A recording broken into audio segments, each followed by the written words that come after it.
All right, my name is Robert Strickland, and I will be giving a presentation over the report that I performed for ITEC 4205. I named my report Robots Are Liberators or Replacements. In this report, I will be using robotics and artificial intelligence and AI synonymously. All right, next slide. All right, so our topics are going to be on automation, which is basically the use of large automatic equipment in a system of manufacturing or other production processes. Um, Robotic ethics, basically considerations which include privacy, AI morality, such as like how you program them to make a moral decision, and AI personhood. But the main focus that I found during my research is that the most important ethics are based around how automation and robotics will take jobs away from human beings, specifically Americans.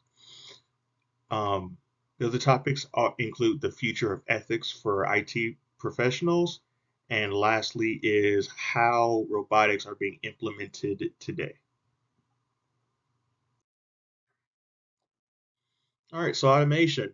It's found in manufacturing, such as the manufacturing of homes, automobiles, pretty much everything that's pretty much any manufacturing or production that's done by a large corporation that can fund robotics basically uses them. It's also used in agriculture because long gone are the days where there's people, where there's hundreds of people in fields working and maintaining crops. Now they mostly use machines, and there's very few people. It's also in entertainment. Um, think animatronics. Even Disney uses what is it? They're developing robotic gymnasts, which again, all jobs could possibly be taken by robotics. And lastly, is personal assistants. Think of the little sweeper robots that go through your home and clean up your trash. All right. So, ethics as it applies to robotics and automation. All right. So, basically, due to automation, there's basically two possible futures that we're most likely go down the path of. On the left here, you'll see um, basically automation resulting in UBI. So the concept is that thanks to automation, the government applies regulations that basically either tax or somehow takes money from the corporations. That money is used towards a universal basic income, so that even though people are displaced from work, they still get paid basically. And the other one is just mass unemployment because the government doesn't do anything and regulations never are enforced. Next are the possible effects of these regulations enforced on the government due to automation. So, in the case of UBI, for the IT sector, well, in the case that UBI does occur, it's likely to make the lives of IT professionals worse, as people are will be more likely to leave the IT sector and tech in general, as they no longer have to work very hard, and will basically the people that stay in the sector will become overworked and burdened and more likely to leave, and it'll likely feed on itself. In the case that mass unemployment occurs and the regulations do nothing to stop it,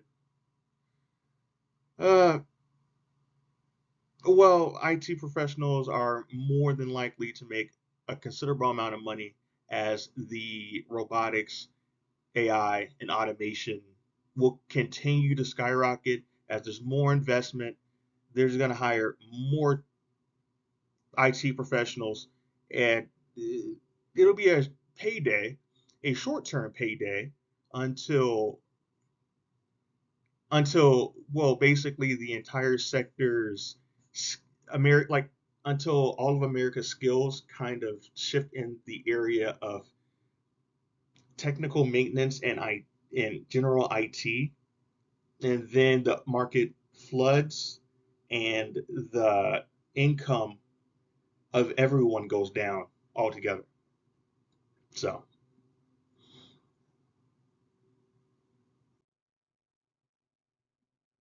all right, and where are these robotics being implemented?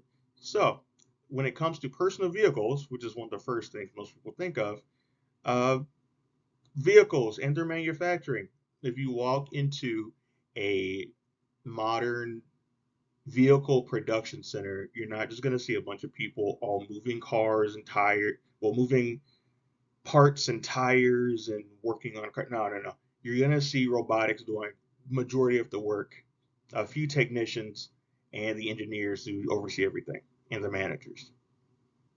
All right. Also, quality assurance. Yes, in the inspection of those vehicles before they go out to people, yeah, you're gonna see mostly robotics performing the inspections. Just like in software development, how there's automated testing, there's automated testing by robots in this field as well. And also, vehicle self-driving. While that's more AI, it's still automation. Um, yeah, that's where that is found there too. All right, in commercial trucking, basically the moving of products from one part of the country to another, that is also being automated, and basically a lot of things you see in the vehicles in the personal vehicle area is also found here. But the biggest places that's most important in commercial trucking is fuel efficiency and emissions. So it's found that fuel efficiency is far greater while using automated systems, and they're able to predict the emissions produced by these vehicles to the 97th percentile. And that will be important as we move further and regulations related to climate change continues to affect the market. And lastly is the service industry. So in the service industry, automation is implemented in dining. Basically, there are robots that actually prepare your food. There are robotic there are robotic delivery drivers now, so they actually prepare the food in the vehicle, deliver it to you, and you walk up to the delivery driver, the robot delivery driver, and grab it yourself. And also, there's robotics in surgery. So basically, um, there's the device I wrote about in my report, um, where the doctor he actually sits in a corner of the room and he actually performs the surgery on the he actually performs the surgery virtually, and there are like robotic arms dangling on the other side of the room, and a patient on the gurney, and the machine is actually performing all the motions. And some of the findings that are interesting from this is the uncanny valley effect, which occurs when people interact with these robots in these environments. So, the important thing is this: whenever human beings interact with robots, like a dining situation, something like that, they tend to purchase more. They tend to purchase more than they actually want. They tend to overeat, and they also tend to choose higher priced items. This is due to the fact that human beings. It is due to the fact that these customers are unnerved by the robots themselves.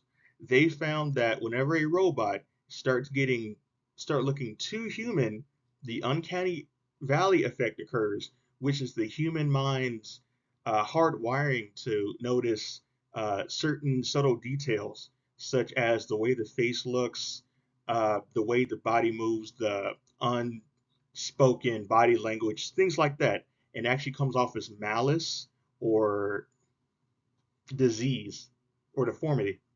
So basically, it causes customers to not return. So they spend too much money when they first get there and they never return back. So, and they found that the best way to go about doing this is to just make the robot not look human at all. Because if it looks too human, the uncanny valley effect occurs and the customers do not return. And that concludes my presentation. Thank you.